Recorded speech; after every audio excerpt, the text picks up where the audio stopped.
कब्रगाहों के ये पत्थर कभी चीख कर और कभी सरगोशी से कई कहानियाँ कह जाते हैं।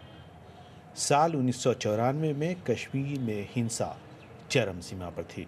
महज 15 साल के नौजवान बेटे की मौत पर माँ बाप का बेपनाह गम कब्र के सिरहाने लगा ये पत्थर दिन रात दोहराता रहता है। मासूम हो तुम, शहीद जिंदा जावेद हो, तुम जावेद ही नहीं बद्र की तस्वीर हो। 90 के दशक में ही मृतक हुए एजाज अहमद मखदूमी को संतराश ने शहीद बुलाया है और कामना की है कि उन्हें जन्नत में जगह मिले। हर एक कब्र के पे लिखा है ये। हर एक कब्र, ये तो सब एक ही हिसाब से हैं, सब एक ही। जो भी लिखा है सबका लिखा है, अलग अलग शेर लिखे लेकिन एक ही सब ने लिखा है ऐसे ही। कब्र के पत्थरों पर शेर व शायरी और सजावट के काम में कश्मीर में सैकड़ों लोग लगे हुए हैं। कहते हैं इस्लाम के विस्तार का मूर्तिकारों की रोजी पर गहरा असर हुआ। तब सूफी संत सैयद अली हमदानी ने उन्हें अपनी कला को निखारने का कोई दूसरा साधन ढूंढने को प्रेरित किया।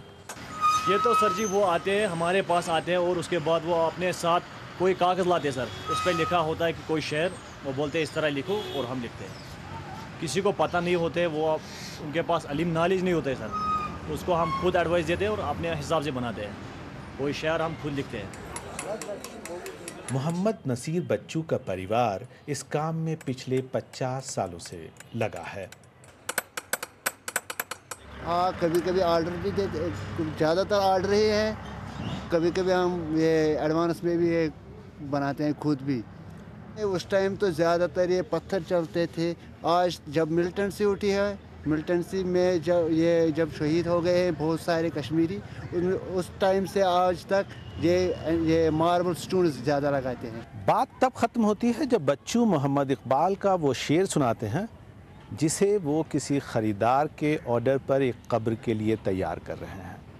आसमां तेरी लहत पर शबनम आफशानी करे, सब्ज़े नूरुस्तां इस घर की निगहबानी करे।